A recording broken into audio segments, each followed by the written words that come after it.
Hello everyone, pH classes YouTube চ্যানেলে তোমাদের সকলকে স্বাগত।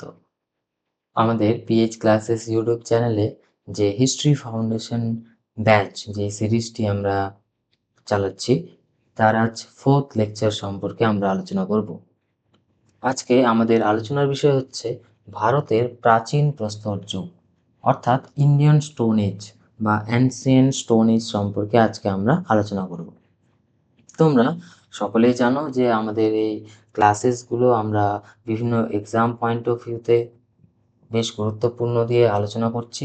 তার সাথে তোমরা যারা আমাদের যে ভাই বোনগুলো রয়েছে বা তোমরা যারা আছো ক্লাসে পড়ো বিভিন্ন বোর্ড লেভেলের ক্লাসগুলোতে, তার মধ্যে ওয়েস্ট বেঙ্গল বোর্ডে যদি আমরা লক্ষ্য করি, ষষ্ঠ শ্রেণীর ইতিহাস পাঠ্যপুস্তকে আমরা এই আজকের এই যে টপিক আমাদের সেটি আমরা সেখানেও দেখতে পাবো। ঠিক আছে? তো চলো আজকে আমরা আমাদের এই লেকচারটি শুরু করি। আজকে আমরা আলোচনা করব যে বিভিন্ন পাথরের যুগগুলো রয়েছে সেটির সম্পর্কে।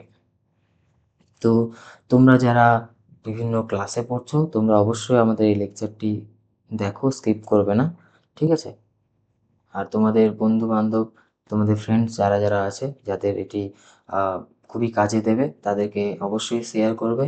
আর আমাদের ইউটিউব চ্যানেলে তোমরা যদি নতুন হয়ে থাকো অবশ্যই আমাদের চ্যানেলটি সাবস্ক্রাইব করো এবং আমাদের বিভিন্ন সোশ্যাল প্ল্যাটফর্মে তোমরা আমাদের এই সেম ইউজার নেমে আমাদেরকে তোমরা খুঁজে নিতে পারো সেখানে এবং আমাদের সাথে যুক্ত হতে পারো।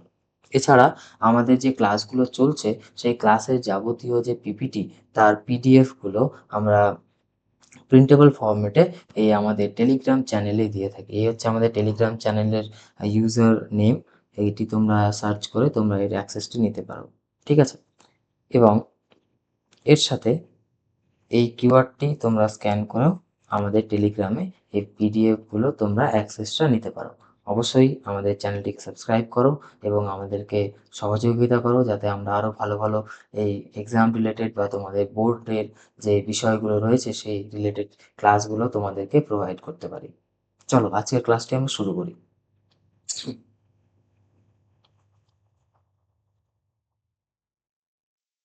আশা করি তোমরা সকলেই দেখতে পাচ্ছ তোমাদের স্ক্রিনে যে লেখাগুলো এসছে।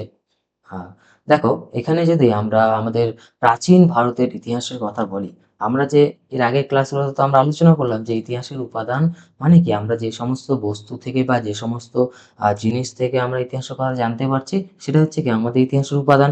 কিন্তু প্রাচীন ইতিহাসের উপাদানগুলো কোনগুলো? প্রাচীন কালের ইতিহাস মানে যে সময় মানুষ সবে তারা মানুষে পরিণত হলো, ঠিক আছে, সেই সময়ের ইতিহাসের যে উপাদান সেই উপাদানগুলো কি কি তাহলে সেগুলো নিয়ে আজকে আমরা এই ক্লাসে বিস্তারিতভাবে আলোচনা করব। দেখো, এই প্রাচীনকালের ইতিহাস যদি আমাদের জানতে হয় তাহলে আমাদের মূলত দুটি উপাদান রয়েছে। একটি হচ্ছে লিখিত উপাদান, হয়তো কোনো বিভিন্ন পাঠ্যপুস্তক ইতিহাসের যে বইগুলো রয়েছে সেখানে আমরা পেতে পারি সেটা, অথবা আমাদের বিভিন্ন প্রত্নতাত্ত্বিক কেন্দ্রে যে নিদর্শনগুলো আমরা খনন কার্যের ফলে পেয়ে থাকি সেটি তাদের পাত্র হতে পারে, কোনো পাথরের হাতিয়ার হতে পারে, কোনো খেলনা হতে পারে, মূর্তি হতে পারে। এই সমস্ত বিষয় বা বস্তু থেকে আমরা এই প্রাচীনকালের ইতিহাস সম্পর্কে কিন্তু আমরা জেনে থাকি। বোঝা গেল? তো এর জন্যই এই যে তোমরা যদি লক্ষ্য করো ভালো করে, এখানে তোমরা দেখতে পাচ্ছ যে এই আমাদের প্রাচীনকালের ইতিহাস যেটাকে আমরা অ্যানসিয়েন্ট হিস্ট্রি বলি, এর যে উপাদান সেটি মূলত ২ ভাগে আমরা পেয়ে থাকি। একটা হচ্ছে আর্কিওলজিক্যালি, আরেকটা হচ্ছে আমাদের রিটেন এভিডেন্স এর সাহায্যে। ঠিক আছে? দেখো, আর্কিওলজিক্যাল মানে কি? প্রত্নতাত্ত্বিক যে বিষয়গুলো। এখানে কোনো রিটেন এভিডেন্স বা লিখিত উপাদান তো আমরা অবশ্যই পাবোই না এখানে। কোনো কিছু কি লিখিত থাকবে? নিশ্চয়ই থাকবে না। এবং এটি আমরা কিসের মাধ্যমে পাবো? খনন কার্যের ফলে আমরা এই সমস্ত উপাদানগুলোকে পেয়ে থাকি। দেখো, আমরা আজকের আমাদের যে মেইন, তোমরা যদি লক্ষ্য করো আমাদের যে মেইন যে আমাদের লেকচারের নাম সেটি কি রয়েছে? যে ভারতের প্রস্তর যুগ, তাই না? প্রস্তর মানে কি? পাথর। তো এই পাথর নিয়ে আমাদের এত কেন আলোচনা? কারণ কি? আদিম মানুষের যে হাতিয়ার ছিল সেই হাতিয়ার মূলত প্রথম হাতিয়ার ছিল পাথর। ঠিক আছে? আর এই পাথরের তারা এমন না যে হুট করে পাথর থেকে তারা অন্য কোনো মিসাইল আবিষ্কার করলো সেটা কিন্তু না। তারা পাথর দীর্ঘকাল ধরে ব্যবহার করছে, বিবর্তন হয়েছে সেখানে পাথরের হাতিয়ারেরও। তো এই সম্পর্কে আমরা জানবো আজকের এই আমাদের আলোচ্য যে লেকচার সেটাতে। দেখো, মানুষের প্রধানত আমরা যে এই মানুষের যে যুগগুলো রয়েছে সেটাকে আরেকটি ভাগে ভাগ করে থাকি প্রাচীন ইতিহাসের যুগগুলোকে। সেটি কিনা কি দিয়ে? না, মানুষের যে হাতিয়ার, সেই সেই হাতিয়ারের ভিত্তিতে আমরা যুগগুলোকে ভাগ করে থাকি। আর হাতিয়ারগুলো কি কিসের তৈরি? ঠিক আছে? কোন ধাতুর তৈরি? সেটার ভিত্তিতে আমরা এই যুগগুলোকে ভাগ করে থাকি। প্রথমে মানুষ যেহেতু পাথরের ব্যবহার করলো, তাই সেই সময়কে আমরা বলবো পাথরের যুগ। ঠিক আছে? পাথরের যুগ। তারপর পাথরের যুগ থেকে ধীরে ধীরে মানুষ আবিষ্কার করবে একটি ধাতু। সেই ধাতু হচ্ছে কি, দাঁড়াও একটু। একটি ধাতু আবিষ্কার করবে, সেই ধাতু হচ্ছে তামা। ঠিক আছে? এরপরে মানুষ যে ধাতুটি আবিষ্কার করবে সেটি হচ্ছে তামা। আর এই তামা যখন তারা আবিষ্কার করলো, সেই যুগটাকে আমরা বলি তামা যুগ বা তাম্র যুগ। এরপরে ধীরে ধীরে মানুষ কি আবিষ্কার করবে? ব্রোঞ্জ। ঠিক আছে? তামার সাথে টিন মিশিয়ে তারা ব্রোঞ্জ আবিষ্কার করবে। সেই সময়টাকে আমরা বলবো কি? ব্রোঞ্জ যুগ। ঠিক আছে? এবার ধরো, যখন মানুষ তামাও ব্যবহার করছে এবং ব্রোঞ্জও ব্যবহার করছে, বা পাথরও ব্যবহার করছে, বা তামাও ব্যবহার করছে, এই সময়টাকে, এই ট্রানজিশন পিরিয়ডটাকে আমরা কি বলে থাকি? এই সময়টাকে আমরা বলবো তামা পাথরের যুগ, বা পাথর, কি বলবো? তামা পাথরের যুগ।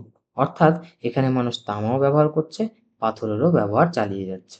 ঠিক আছে? তার জন্য এই যুগকে আমরা বলি তামা পাথরের যুগ বা তাম্রপ্রস্তর যুগ। আর এই যুগের একটি খুবই গুরুত্বপূর্ণ একটি আমরা সভ্যতার কথা পাই, সেটি হচ্ছে কি মেহেরগড় সভ্যতা। আমরা পড়বো এই বিষয়ে। মেহেরগড় সভ্যতা। বোঝা গেছে? এরপরে যখন মানুষ তামা এবং ব্রোঞ্জ দুটোরই ব্যবহার করবে, তখন তাকে বলবো তামা ব্রোঞ্জ যুগ। তামা ব্রোঞ্জ যুগ। এটি খুবই একটি গুরুত্বপূর্ণ সভ্যতা, সেটি তোমরা সবাই জানো ঠিকই, হরপ্পা।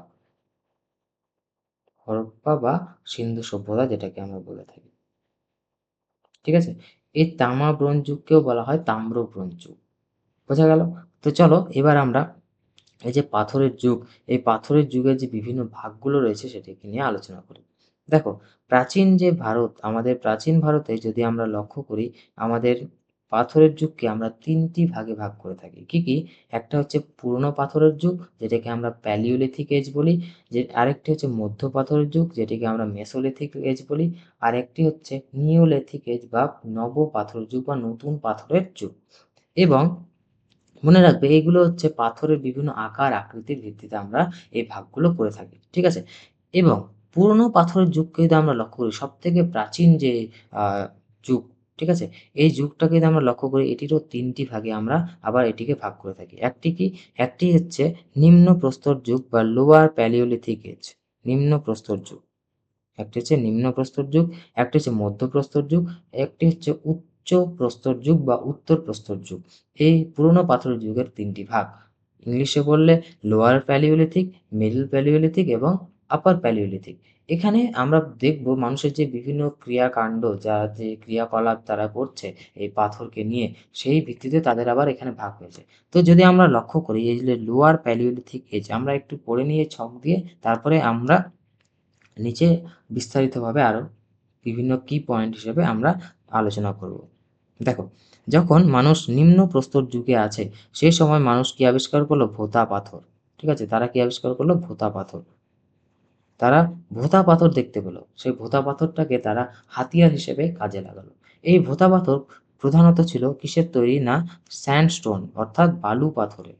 বালু পাথর বা বেলে পাথর যেটি আমরা বলে থাকি, সেই পাথরের ছিল কি এই হাতিয়ারগুলো। এবং এই হাতিয়ারগুলো ক্রমশ নরম ছিল। ঠিক আছে? আর এই হাতিয়ারগুলো থেকে তারা বিভিন্ন রকমের, মানে এই পাথর থেকে বিভিন্ন রকমের তার হাতিয়ারগুলো বানালো। তার মধ্যে খুবই গুরুত্বপূর্ণ হচ্ছে হাত কুঠার, হ্যান্ড এক্স। যেটা আমরা বলি, আমরা আজকালকার দিনে কুঠার দেখি, যেগুলো দিয়ে আমরা কাঠগুলো বা খড়িগুলো বানানো হয়, তাই না? ভেঙে দেওয়া হয়। তো সেই সময় তো তেমন ছিল না। তারা হাত কুঠার, কোনো কিছুকে হাত দিয়ে তারা ভাঙার জন্য তারা ব্যবহার করত। যদি আমি এই মাউসটাকে কল্পনা করি, যে এই মাউসটাকে দিয়ে তারা কি করছে? না, কোনো কিছুকে বাড়ি মারছে। ঠিক আছে? কোনো কিছুকে এইভাবে আঘাত করছে, আর সেটিকে কি করছে? ভেঙে ফেলছে। তাহলে এটি হচ্ছে একটি কি? হাত কুঠারের একটি উদাহরণ। এরপর আরেকটি হাতিয়ার সম্পর্কে আমরা দেখব, সেটি হচ্ছে কি? বিদারণী। বিদারণী মানে ভাগ করে দেবে যেটা। ক্লিভারার। এরপর আরেকটি হাতিয়ার তারা আবিষ্কার করলো, সেটা হচ্ছে চপার, চপিং বা খণ্ডক। দেখো এখানে আমি হাতিয়ারের গঠনটাকে একটু তুলে ধরেছি। হ্যান্ড অ্যাক্স, এই হ্যান্ড অ্যাক্সে কোনো রকমের তোমরা ধারালো অংশ দেখতে পাবে না। ঠিক আছে? এটি শুধু কোনো কিছুকে আঘাত দিয়ে ভেঙে ফেলানোর জন্য। এরপরে যদি আমরা লক্ষ্য করি কি না, ক্লিভারার বা যে বিদারণী, সেই বিদারণী কেমন ছিল? সেই বিদারণী ছিল হচ্ছে এক-পাশটা ধার। বোঝা গেল? এবং এরই যখন দুই পাশেই ধার হয়ে যাবে, উভয় পাশটাই ধারালো হয়ে যাবে, তখন তাকে আমরা বলব চপার, চপিং বা খণ্ডক। ঠিক আছে? এখানে এর কয়েকটি ছবিগুলো রয়েছে। আমরা বিভিন্ন প্রত্নতাত্ত্বিক কেন্দ্র যেগুলো পেয়ে থাকি, সেই ছবিগুলো। একটি হচ্ছে চপার, এর এই পাশটা ধারালো, ঠিক আছে? এই পাশটাও ধারালো। এখানে হ্যান্ড অ্যাক্স রয়েছে, এখানে তারা ধরে এর মাধ্যমে কোনো কিছুকে ভেঙে দিত। এবার ক্লিভারার, এর সাহায্যে তারা কোনো বস্তুকে বা কোনো জিনিসকে ২ ভাগে ভাগ করে নিত। ঠিক আছে? এবার যদি আমরা, এই হচ্ছে আমাদের কি নিম্ন প্রস্তর যুগ। এই নিম্ন প্রস্তর যুগে মানুষ কি করলো সেই সম্পর্কে আমরা জানলাম। আরেকবার বলি, যদি আমরা লক্ষ্য করি নিম্ন প্রস্তর যুগে কি হচ্ছে? মানুষ ভোঁতা পাথর দিয়ে হাতিয়ার বানালো। সেই পাথরটা ছিল কিসের তৈরি? না, এই বেলে পাথরের তৈরি। ঠিক আছে? স্যান্ডস্টোনের তৈরি। আর এই পাথর দিয়ে মানুষ আবিষ্কার করলো কয়েকটি জিনিস। একটি হচ্ছে হাত কুঠার, একটি হচ্ছে বিদারণী, একটি হচ্ছে কি খণ্ডক। বোঝা গেল? এরপর যদি আমরা লক্ষ্য করি কি মধ্য পাথরের যুগ, এই মধ্য পাথরের যুগে মানুষ সবথেকে একটি গুরুত্বপূর্ণ আবিষ্কার করবে, সেটা হচ্ছে কি আগুন। বোঝা গেল? এই আগুন মানুষ মধ্য প্রস্তর যুগ বা মিডল প্যালিওলিথিক এজে আবিষ্কার করেছে। এরপর যদি আমরা লক্ষ্য করি কি আপার প্যালিওলিথিক এজ বা উচ্চ প্রস্তর যুগ যদি আমরা লক্ষ্য করি, ঠিক আছে? উচ্চ প্রস্তর যুগ যদি আমরা লক্ষ্য করি, এই যুগে মানুষ বসতি, মানে তেমন বসতি না, গুহা বসতি শুরু করবে। এখানে ১ম এর দিকে মানুষ খোলা আকাশের নিচে থাকছে। তারপর ধীরে মানুষ গুহা বসতি শুরু করবে। ঠিক আছে? তো এই আপার প্যালিওলিথিক এজে যদি আমরা লক্ষ্য করি, এখানে আমরা দেখতে পাবো কেভ শেল্টারার মানুষ হয়ে গেছে তখন। ঠিক আছে? তারা গুহাতে থাকতে শুরু করেছে। আর এর সবথেকে একটি অন্যতম আমরা উদাহরণ পেয়ে থাকি, সেটা হচ্ছে ভীমবেটকা, যেটি আমাদের ভোপালে অবস্থিত মধ্যপ্রদেশ রাজ্যে। বোঝা গেল? এখান থেকে খুবই প্রশ্ন আসে যে আমাদের এই যে ভীমবেটকা সেটি কোথায় অবস্থিত? ভোপাল, মধ্যপ্রদেশের অন্তর্গত এটি। এই মদ আ উচ্চ প্রস্তর যুগ, ঠিক আছে? এই উচ্চ প্রস্তর যুগে আমরা যেটা জানলাম, মানুষ গুহা বসতি শুরু করেছে। আরেকটা কথা বলে রাখি, যখন মানুষ এই লোয়ার প্যালিওলিথিক বা প্যালিওলিথিক এজে আছে, এখনো মানুষ কিন্তু চাষবাস শেখেনি। ঠিক আছে? তারা কি করে? তারা হান্টিং এবং ফুড গ্যাদারিং, তারা ফল সংগ্রহ করে এবং শিকার করে। এই দুটোই তার কাজ। ঠিক আছে? চলো, তো আমরা পড়লাম আ আমাদের যে লোয়ার প্যালিওলিথিক পড়লাম। এবার আমরা জানলাম মিডল প্যালিওলিথিক বা মধ্যপ্রস্তর যুগ। এবার আমরা জানবো আপার প্যালিওলিথিক বা উচ্চ প্রস্তর যুগ সম্পর্কে।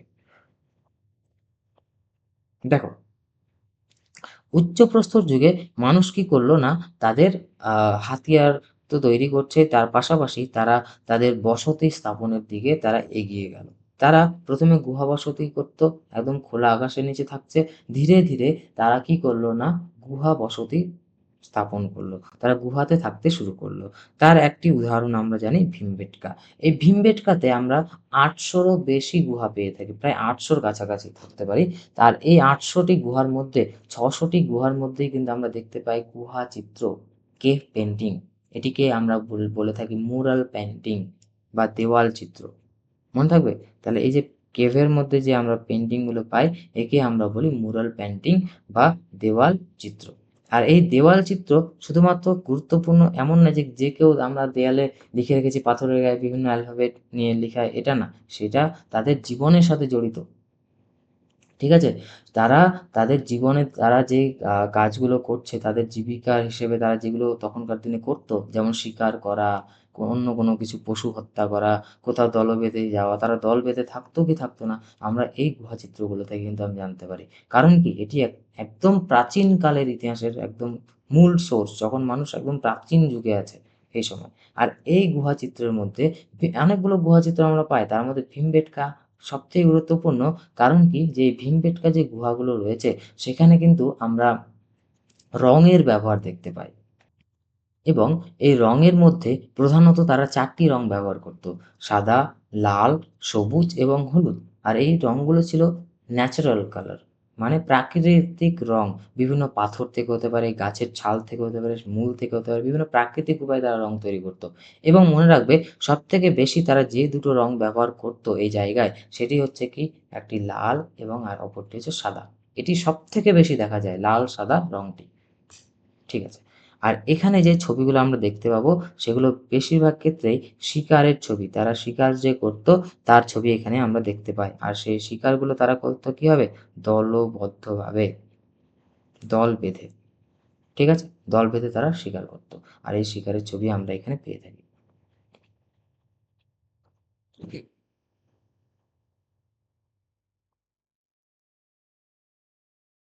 দেখো, এরপরে আমরা যদি মেসোলিথিক পিরিয়ডটা দেখি বা মধ্য পাথরের যুগ যদি আমরা লক্ষ্য করি, মধ্য পাথরের যুগ মানে কি? প্যালিওলিথিকের পরে পুরোনো পাথরের যুগের পরে, তাই না? তো এই পুরোনো পাথরের যুগে মানুষ কি করছে দেখো, মেসোলিথিক পিরিয়ড যেটাকে আমরা বলছি পুরোনো বা পুরোনো পাথরের যুগের পর যেটি মধ্য পাথর যুগ। এই মধ্য পাথরের যুগে মানুষ তাদের যে হাতিয়ারগুলো সেই হাতিয়ারের আকৃতিটা একটু ছোট করবে। তখন পাথরের হাতিয়ারগুলো আকারগুলো ছোট হয়ে যাবে। ঠিক আছে? প্রায় ১ সেন্টিমিটার থেকে ২ সেন্টিমিটার সাইজ সেগুলো হবে। মানে ছোট, ছোট। আর এগুলোকে বলা হয় মাইক্রোলিথ। মাইক্রো কথার অর্থ হচ্ছে ছোট, লিথ কথার অর্থ হচ্ছে পাথর বা তার জন্য একে বলা হয় মাইক্রোলিথ। মনে থাকবে? ঠিক। এই লিথ যখন আবিষ্কার হয় অর্থাৎ এই যখন মেসোলিথিক পিরিয়ড বা মধ্য পাথরের যুগে মানুষ প্রবেশ করে তখনই তারা এই বো অ্যান্ড অ্যারো অর্থাৎ তীর এবং ধনুক এটি আবিষ্কার করেছিল। মানে ১ম ক্ষেপণাস্ত্র মানুষের ফার্স্ট মিসাইল যেটাকে আমরা বলে থাকি। ঠিক আছে? তো এই যুগেই মানুষ এটিকে বানিয়েছিল। এরপর এই সময় মানুষ কি হলো? তারা শিকারী হয়ে গেল। এই সময় মানুষ শিকারী হয়ে গেল। ঠিক আছে? আগে তারা ফলমূল খেত, এখন তারা মাংস খেতে শুরু করবে। আর এর কয়েকটি গুরুত্বপূর্ণ যে স্থান যেখান থেকে আমরা এই নিদর্শনগুলো পেয়ে থাকি সেটা আমরা যদি দেখি তাহলে একটা দেখতে পাই যে লাঙ্গাঞ্জ বলে একটা জায়গা রয়েছে গুজরাটের, সেখানে আমরা দেখতে পাই। ভীমবেটকাতে তো অবশ্যই দেখতে পাবো যেটা মধ্যপ্রদেশ ভোপালে রয়েছে। মেহসানাতে দেখতে পাই, এটাও গুজরাটে অবস্থিত। এগুলো মনে রাখবেন নামগুলো, ঠিক আছে? আরেকটা হচ্ছে বাগোর, বাগোরটা কোথায়? রাজস্থান। এবং আরেকটা যেটি রয়েছে তামিলনাড়ুতে যদি আমরা যাই বা দক্ষিণ ভারতের দিকে যদি যাই আমরা, টুটিকোরিন এই বলে একটা জায়গা আছে, সেখানে আমরা এই যে মধ্য পাথর যুগ সেটার নিদর্শন আমরা পেয়ে থাকি। ঠিক আছে? এই মধ্য পাথরের যুগে মানুষ শিকার করবে। মনে রাখবে মধ্য পাথরের যুগে মানুষ শিকার করবে। বা শিকার শিখবে। কারণ কি? এই সময় তাদের যে হাতিয়ার পাথরটা তার আকারটা কি হয়েছে? হালকা বা মাঝারি হয়েছে, মাঝারি হয়েছে। আর যখনই একটা পাথর মাঝারি হবে সেটি কি? হালকা হবে। আর যখনই সেটা হালকা হবে তার মানে কি? আর যখন সেটা ভেঙে গেছে বা ছোট হয়ে গেছে তার জন্যই কি সেগুলো হালকা কি? ধারালোও বটে। বোঝা গেল? তেমন ধারালো না কিন্তু ধারালো, ভালোই ধারালো। আর এই বাকি নামগুলো তোমরা পড়ে নিতে পারো। আচ্ছা, এরপর যাই আমরা নবপাথরের যুগ বা নিওলিথিক এজ। এই নতুন পাথরের যুগে মানুষের যে হাতিয়ার সেটা আরও ছোট হবে এবং তীক্ষ্ণ হবে। বোঝা গেল? একদম ছোট এবং তীক্ষ্ণ। আর এই সময় মানুষ এগ্রিকালচার বা কৃষিকাজ শিখবে। ঠিক? এবং তারা পশুপালন শুরু করবে। এছাড়াও তারা অস্থায়ী বসতি শুরু করবে। অস্থায়ী বসতি মানে গ্রামের মতো করে বাস করা। এর আগে মানুষ কোথায় ছিল? গুহা বসতি।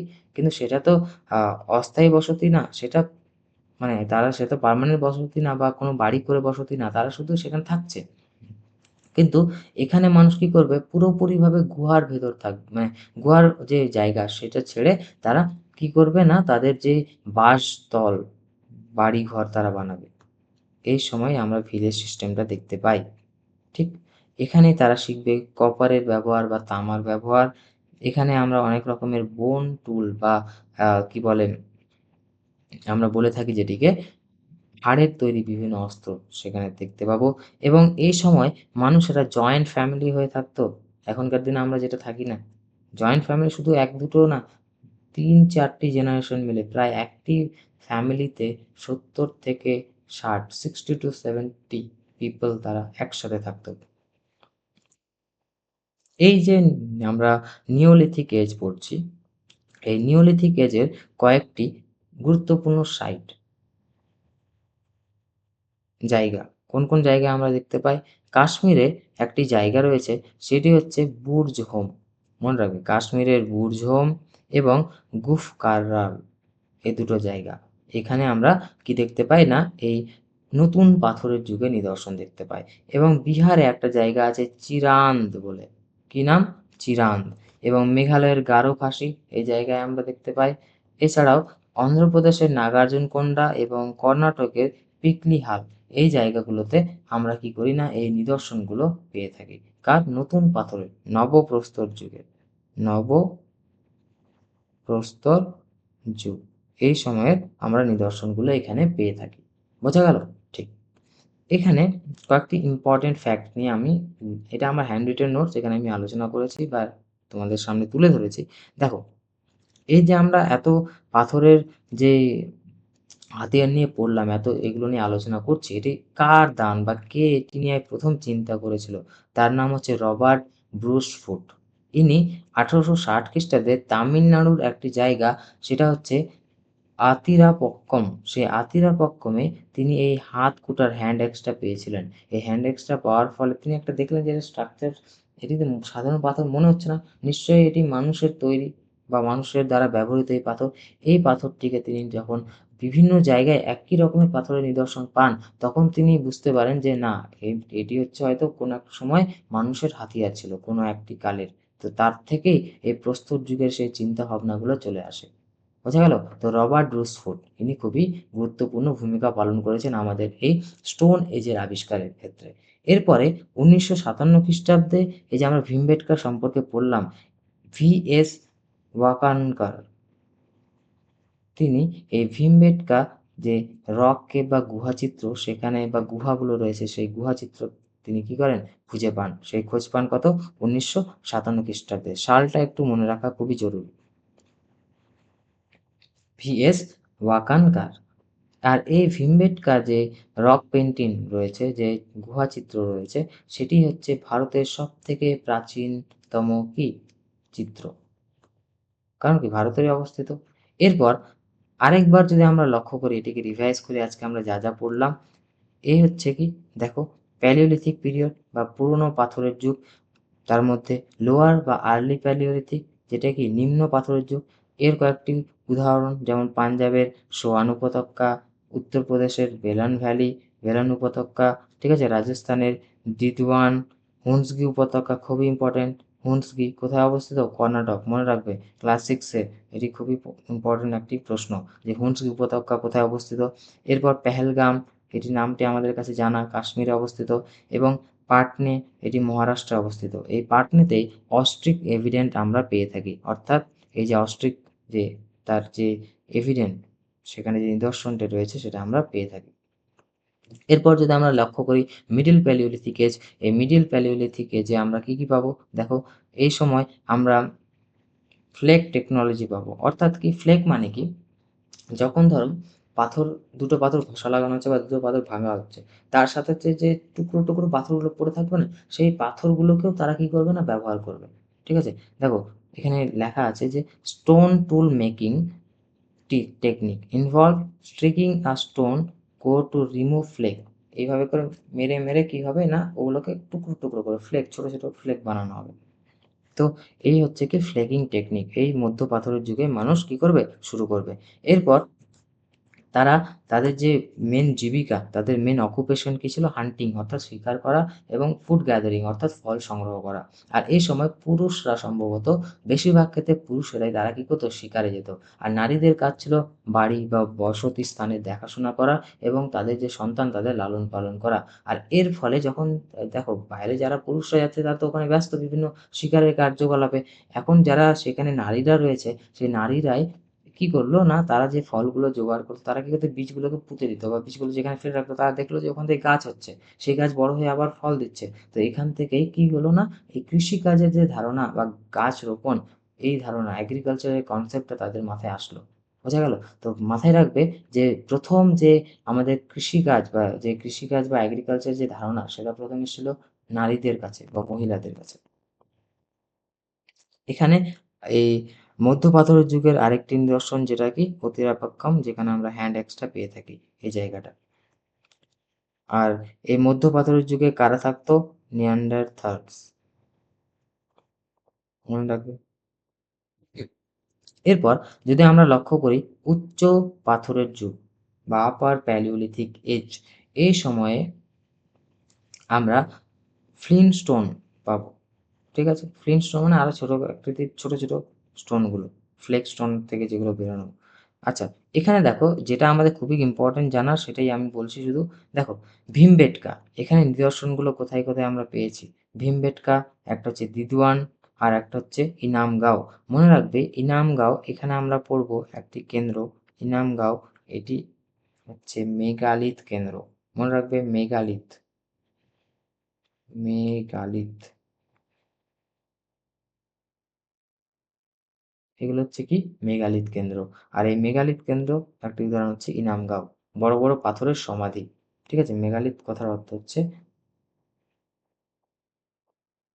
পাথরের সমাধি, সেটা অবশ্যই বড় পাথরের সমাধি হতে হবে। ঠিক আছে। আচ্ছা, এই যে তোমাদের সামনে যে ছবিটা দেখতে পাচ্ছ তোমরা, এটি হচ্ছে আমাদের ভীমবেটকার যে গুহা চিত্র। বোঝা গেল? ভীমবেটকায় এই গুহা চিত্র তারা কি করে, দেখো দলবদ্ধভাবে শিকারে খুঁজে যাচ্ছে। এখানে আমরা সাদা কালার এবং লাল কালার, এই দুই কালারেরই বেশি ব্যবহার দেখতে পাবো। ঠিক আছে, চলো এরপর যদি আমরা সাম আপ করি আমাদের যে আহ, বিভিন্ন পাথরের যুগগুলো রয়েছে, সেই যুগগুলো কি কি না, দেখো পুরনো পাথরের যুগ, মধ্য পাথরের যুগ এবং নতুন পাথরের যুগ। এই পুরনো পাথরের যুগে মানুষ কি করলো, এটি তিনটি ভাগে আমরা ভাগ করে থাকি। এখানে বিভিন্ন হাতিয়ারের আমরা ছবি দেখতে পাই। দেখো প্রথমে যে লোয়ার প্যালিওলিথিক যে পুরনো পাথর বা নিম্ন পাথরের যুগ যেটি রয়েছে, সেখানে হাতিয়ারগুলো একটু বড় থাকবে। তারপর মিডিল বা মধ্য পাথরের যুগ বা মধ্যপ্রস্তর যুগ, সেখানে কি হবে, হাতিয়ারগুলো একটু ছোট হবে। এবং উচ্চ প্রস্তর যুগে হাতিয়ারগুলো আরো তীক্ষ্ণ এবং ছোট হয়ে যাবে। বোঝা গেল? ঠিক। এরপর আমরা যদি মেসোলিথিক সময়টা দেখি, এই মেসোলিথিক সময়ে মানুষ ফ্লেক টেকনোলজি ইউজ করবে। দেখো এইভাবে ছোট ছোট ফ্লেক দিয়ে তারা কি বানিয়েছে, হাতিয়ার বানিয়েছে। এই সময় তারা বিভিন্ন হাড়ের বা বোন টুলসও ব্যবহার করবে, হাড়ের তৈরি হাতিয়ার। এরপর নিওলিথিক এজ, যেটা আমাদের একদম তৃতীয় বা শেষ সূচনাকাল, আমাদের প্রস্তর যুগের শেষ সময়, যেখান থেকে মানুষের কি সূচনাকাল হবে, বসতির। দেখো এখানে তারা বসতি স্থাপন করছে, সেটেলমেন্ট তৈরি করবে। ঠিক আছে, তার আগে মানুষ গুহায় থাকতো, তাই গুহা চিত্র আমরা পাবো।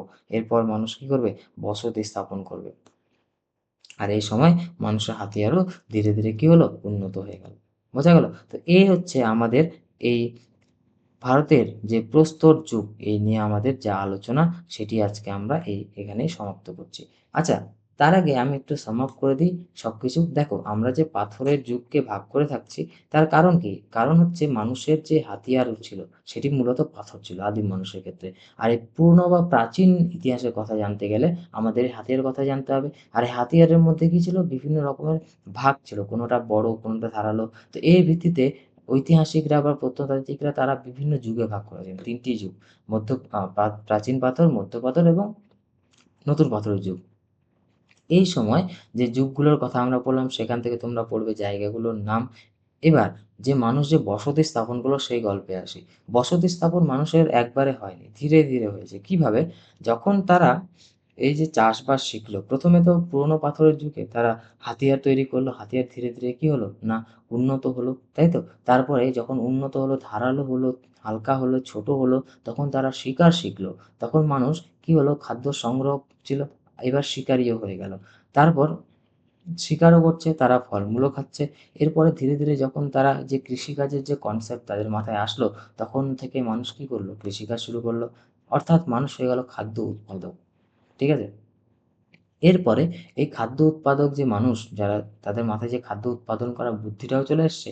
এরা ধীরে ধীরে তারা লক্ষ্য করলো যে, দেখো স্বাভাবিকভাবে যদি আমরা কোনো একটা জায়গায় চাষবাস করি, একটা জমিতে, আমরা কি সেই জমিটা ছেড়ে কি একদম অনেক দূরে চলে যাবো, তারপর আবার আসবো জমির, যখন ফসল হবে তখন কি পাবো আমরা, নাও তো পেতে পারি। মানে কি, ফসলের তো তদারকি তো আমাদের করতে হবে। তো সেই জন্যই কি মানুষ সেখানে স্থায়ী বসতি তৈরি করলো। আর এখানে তখন স্থায়ী বসতির পাশাপাশি তারা বিভিন্ন পশুপালন শিখলো। আর পশুপালনের মধ্যে আমরা মনে রাখবো যে সবথেকে ১ম যে পশু তারা পোষ মেনেছিল সেটা হচ্ছে কুকুর। ঠিক আছে? এরপরে আমরা বিভিন্ন সভ্যতার কথা জানবো নেক্সট ক্লাসগুলোতে। তো সেখানে আমরা যে সভ্যতার বিভিন্ন দেখো আমরা আজকালকার দিনে যা পশুগুলোকে চিনি, মানুষ কিন্তু একবারে চেনেনি তাদেরকে। অনেক পশু তাদের কাছে অজানা। সেগুলো খুব ইন্টারেস্টিং আরো পড়া, সেগুলো আমরা পরের ক্লাসে আলোচনা করব যখন আমরা বিভিন্ন সভ্যতা নিয়ে পড়ব। তার আগে আমি একটা শর্ট ভিডিও বা আ একটি ক্লাস আপলোড করে দেব যেখানে আমরা যে মানুষের বিভিন্ন আ যে ভাগগুলো রয়েছে সেগুলো নিয়ে আলোচনা করব। ঠিক আছে? যে পুরনো পাথরের যুগের মানুষ, নতুন পাথরের যুগের মানুষের আগে যে মানুষের ভাগগুলো রয়েছে সেগুলো আমাদের পড়তে হবে। এগুলোকে আমরা হোমিনিড বলে থাকি। আর মনে রাখবে যে মানুষ হয়েছে কোথা থেকে? এপ নামক একটি বানর থেকে। এপ হচ্ছে এক ধরনের বানর প্রজাতি যার লেজ ছোট বা লেজহীন বানর যাকে আমরা বলি। ঠিক আছে? আর এই এপ থেকে ধীরে একবারে মানুষ হয়নি। ধীরে মানুষ হয়েছে। ১ম এ অস্ট্রালোপিথেকাস, তারপর হোমো হ্যাবিলিস, তারপর হোমো ইরেক্টাস, তারপর হোমো স্যাপিয়েন্স। তো এই মানুষগুলোরও বিভিন্ন বৈশিষ্ট্য রয়েছে সেটা একটা ভিডিওতে আমি আপলোড করে দেব এবং এরপরে যে আমরা আলোচনা করব সেটি হচ্ছে কি ভারতের বা আমাদের প্রাচীন বিশ্বের ইতিহাসের বিভিন্ন সভ্যতা, বিশেষ করে ভারতীয় সভ্যতার কথা। চলো অনেক ধন্যবাদ সকলকে এই পর্যন্ত থাকার জন্য। Thank you. নেক্সট ক্লাসে সবার সাথে আবার দেখা হবে। সবাই ভালো থেকো। Thank you.